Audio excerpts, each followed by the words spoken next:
کیا باقی ماندہ مملکت پر ایک اور ملک وار ہونے کو ہے؟ ذمہ دار اور مجرم کون ہے؟ وطن کی فکر گھائل کر رہی ہے، جس کے ہاتھ پر ہم لہو تلاش کریں وہ کون ہے؟ عمران خان نے اعتراف کیا کہ وہ اپنے دور حکومت میں قانون کی حکمرانی کا نفاذ نہیں کر سکے۔ اس ملک میں کیا تماشا لگایا گیا؟ کبھی سڑکیں بند کر کے عوام کے لیے مشکلات و مسائل پیدا کیے جاتے ہیں اور کبھی سیاست کا کوئی اور غیر جمہوری انداز اختیار کیا جاتا ہے۔ کاروبار بند، مریضوں کو لانے لے جانے کے راستے مسدود ہیں۔ اپنے دور حکومت میں عمران خان سڑکوں کی بندش اور احتجاج کو ملک اور عوام کے ساتھ دشمنی قرار دیتے رہے ہیں۔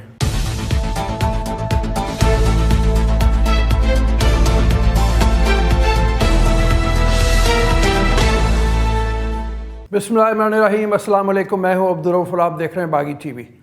سیاست اور جمہوریت کے نام پر عجیب کھیل کھیلا جا رہا ہے، جس سے ملک میں سیاسی معاشی عدم استحکام پیدا ہو رہا ہے۔ قومی سلامتی کے اداروں کو کمزور کرنے کے لیے نشانہ بنانا، پاک فوج کی اعلیٰ قیادت اور انتہائی اہم عہدیداران پر معاملہ اب تنقید سے بھی آگے لے جایا جا چکا ہے اور بعض کو ایک سوچے سمجھے منصوبے کے تحت وزیر آباد واقعے میں ملوث کرنے کی ناکام اور بھونڈی کوشش جاری ہے۔ علاوہ ازیں آرمی چیف کی تعیناتی کو بھی متنازع بنایا جا رہا ہے۔ کیا دنیا کے کسی ملک میں ایسا بھی کبھی ہوا ہے؟ آخر یہ کون سی سیاست اور کون سا ایجنڈا آپ کس جمہوریت اور سیاست کے نام پر پورا کرنے کی مذموم کوشش کر رہے ہیں؟ آرمی چیف کی تعیناتی بہرصورت آئین کے مطابق ہوگی، خواہش پر نہیں۔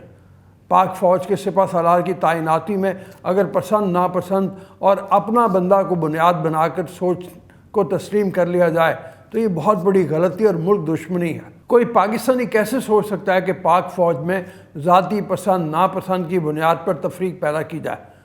یہاں تو مخصوص جماعت کے ایک غیر منتخب شخص نے قیادت کے ایما پر ٹی وی بیان کے ذریعے پاک فوج میں بغاوت پیدا کرنے کی کوشش بھی کی، جس کی کوئی سیاسی حیثیت بھی نہیں، اور پھر دوران تفتیش برہنہ کرنے، جنسی تشدد کرنے جیسے گھٹیا الزامات اداروں پر لگانے کی کوشش کی۔ اسی طرح اسی جماعت کے ایک سینئر رکن نے جب آرمی چیف کے بارے میں نازیبہ ٹویٹ کیا، جس پر قانون نافذ کرنے والے ادارے نے قانون کے تحت اس کو حراست میں لیا، تو اس نے بھی بالکل اسی طرح کے الزامات اداروں پر لگائے۔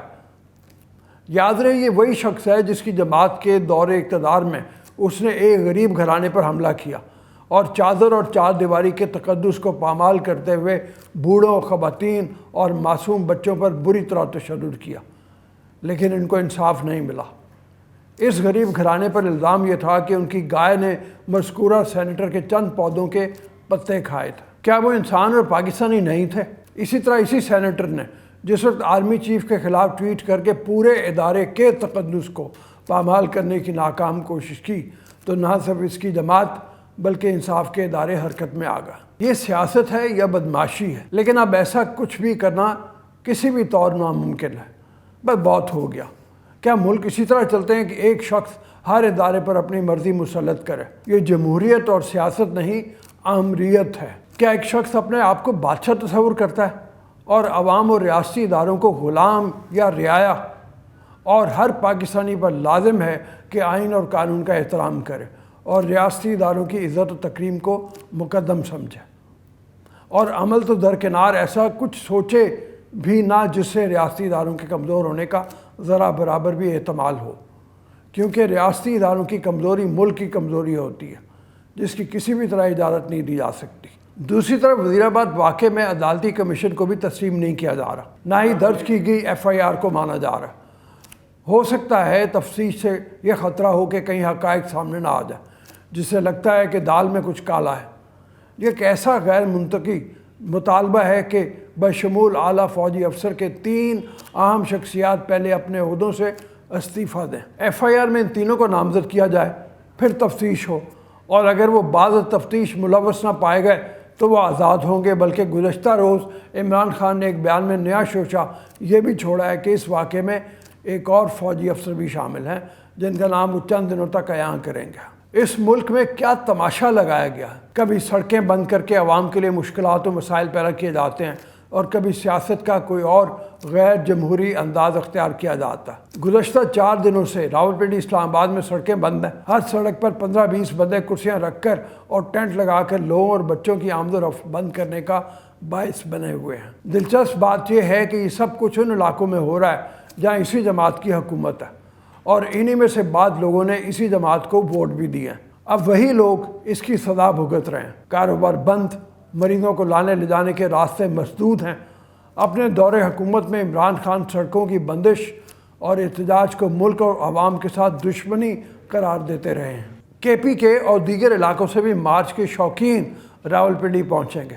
ذرائع کے مطابق ابھی تک اس مارچ میں مسلح افراد کے شامل ہونے کی مصدقہ اطلاعات ہیں، جس سے مارچ میں شامل لوگوں کی جانوں کو خطرہ ہو سکتا ہے۔ اس مارچ کی منزل کے بارے میں بھی متضاد اطلاعات ہیں۔ اس تمام صورتحال سے واضح ہوتا ہے کہ ذاتی اور سیاسی مفادات کے حصول کے لیے ملکی اور سلامتی کو داؤ پر لگانے کا خدشہ ہے، لیکن نہ یہ ممکن ہو سکتا ہے نہ اس کی اجازت دی جائے گی۔ بہرحال خدشات تو ہیں۔ آگ اور خون کے اس کھیل کے پیچھے اصل کھلاڑی کون ہے؟ کیا عمران خان ایک سینئر افسر کے خلاف پرچہ درج کروانے کے بعد اپنے نشانے پر ایسے سینئر افسر لینے والے ہیں جو چند ہفتوں میں بڑی ذمہ داری کی دوڑ میں شامل ہیں؟ دوبارہ شروع لانگ مارچ کا اختتام عمران خان کی سیاست کو بے دم کر سکتا ہے۔ یقین ہے کہ موجودہ حکومت ڈٹ کر مقابلہ کرے گی۔ اقتدار پر قبضہ برقرار رکھنے کی جنگ میں پاکستان دو لخت ہوا اور ایک حصہ ہم گنوا بیٹھے۔ کیا باقی ماندہ مملکت پر ایک اور ملک وار ہونے کو ہے؟ ذمہ دار اور مجرم کون ہے؟ وطن کی فکر گھائل کر رہی ہے، جس کے ہاتھ پر ہم لہو تلاش کریں وہ کون ہے؟ عمران خان پر ہونے والے حملے اور اس کے اثرات تاحال قائم ہیں۔ جہاں تحریک انصاف کا لانگ مارچ ایک دفعہ پھر شروع ہوا، وہیں عمران خان کو لے کر دوبارہ سیکیورٹی تھریٹ بھی پھر سے جاری کر دیا گیا ہے۔ اسپیشل برانچ کی طرف سے عمران خان کے لیے جاری کیے گئے سیکیورٹی الرٹ کے بعد زمان پارک لاہور میں چیئرمین پی ٹی آئی کی رہائش گاہ کے باہر سیکیورٹی کے اقدامات بڑھا دیے گئے ہیں۔ لیکن اس سب کے باوجود سوالات اپنی جگہ قائم ہیں کہ تحریک انصاف کی اپنی حکومت میں ہونے والے حملے اور ناقص سیکیورٹی کا الزام کسی اور پر کیسے ڈالا جا سکتا ہے۔ اسی حوالے سے اپنی ناکامی کو عمران خان نے خود بھی تسلیم کر لیا ہے۔ عمران خان نے اعتراف کیا کہ وہ اپنے دور حکومت میں قانون کی حکمرانی کا نفاذ نہیں کر سکے۔ جرمن میڈیا کو انٹرویو دیتے ہوئے عمران خان نے کہا کہ ڈاکٹرز نے 6 ہفتے آرام کا مشورہ دیا اور صحت یابی میں 4 ہفتے لگ سکتے ہیں۔ انہوں نے کہا کہ پی ٹی آئی کی مقبولیت کی وجہ سے موجودہ حکومت نے سب سے زیادہ دھمکیاں دی اور موجودہ حکومت مجھے ہٹانا چاہتی تھی اور مجھے سازش کے تحت ہٹایا۔ ان کا مقصد مجھے راستے سے ہٹانا ہے۔ سابق وزیر اعظم کا کہنا تھا کہ میں اپنے خلاف سازش کے بارے میں جانتا ہوں۔ یہ سب 2 مہینے پہلے شروع کیا گیا، جبکہ مذہب کی بنیاد پر مجھے قتل کرنے کی سازش بنائی گئی۔ انہوں نے مزید کہا کہ مجھے یقین ہے آئندہ الیکشن میری جماعت جیتے گی۔ حکومت کے خلاف مارچ آئین کے مطابق ہے اور یہ ہمارا حق ہے۔ چیئرمین پی ٹی آئی کا کہنا تھا کہ میری حکومت آئینی طریقے سے نہیں ہٹائی گئی۔ میری حکومت الیکشن نہیں، آکشن کے ذریعے ہٹائی گئی، جو کہ غیر آئینی تھا۔ اور یہ حالت صرف عمران خان کی نہیں بلکہ ان سے قبل بھی اس ملک میں برسر اقتدار جماعتوں کی رہی ہے، اور موجودہ حکومت میں بھی لاقانونیت عروج پر ہے، جہاں آزادی اظہار کے نام پر سیمینار تو منعقد ہو جاتے ہیں، مگر حقیقی اور امنی سطح پر جو اس کا پرچار کرتا ہے اس کا ٹھکانہ یا تو قبر ہے یا پھر گمنامی کی زندگی۔ گزشتہ چند ہفتوں میں 2 اہم افراد اس کی بھینٹ چڑھ چکے ہیں۔ ایک تو سینئر صحافی ارشد شریف کی ہلاکت کا معاملہ ہے اور دوسرا پیپلز پارٹی کے سینیٹر مصطفیٰ نواز کھوکر کا استعفیٰ ہے۔ میری ٹویٹ سب کے سامنے ہیں، یہ مصطفیٰ نواز کھوکر نے کہا۔ اب جب کہ میں سینٹ کی رکنیت چھوڑ چکا ہوں تو کوئی ایسی بات نہیں کرنا چاہتا جو مزید خفگی کی وجہ بنے۔ یہ کہنا، جیسے کہ میں نے کہا، پیپلز پارٹی کے سابق سینیٹر مصطفیٰ نواز کھوکر کا ہے، جنہوں نے جمعرات کو سینٹ کی سیٹ سے رکنیت سے استعفیٰ دیتے ہوئے پارٹی کو بھی خیر آباد کہا۔ مصطفیٰ نواز کھوکر کا دعویٰ ہے کہ ان کے اس فیصلے کی وجہ پارٹی قیادت کی ان کے سیاسی بیانات سے ناراضی ہے اور اس لیے ان سے مستعفی ہونے کا مطالبہ کیا گیا۔ واضح ہے کہ مصطفیٰ نواز کھوکر کا یہ فیصلہ ایک ایسے وقت میں سامنے آیا جب تحریک انصاف کی جانب سے خفیہ اداروں پر تشدد کروانے، مبینہ ویڈیوز اور سیاستدانوں کی نجی گفتگو لیک کروانے کے الزامات کا ایک سلسلہ جاری ہے، جس کی تازہ ترین مثال سینیٹر اعظم سواتی کی جانب سے ان کی اہلیہ کو مبینہ طور پر ایک ذاتی ویڈیو بھجوانے کا الزام لگایا گیا۔ ایف آئی اے کی جانب سے اس ویڈیو کو جعلی قرار دیا گیا، تاہم مصطفیٰ نواز کھوکر ان چند سیاستدانوں میں شامل تھے جنہوں نے یہ معاملہ سامنے آتے ہی اعظم سواتی کی حمایت میں بیان دیا کہ اعظم سواتی صاحب کا یہ کلپ چیئرمین سینٹ اور تمام پارلیمان کے منہ پر تمانچہ ہے۔ دوسری جانب ارشد شریف شہید کا معاملہ، جس میں مزید خوفناک مناظر سامنے آ گئے۔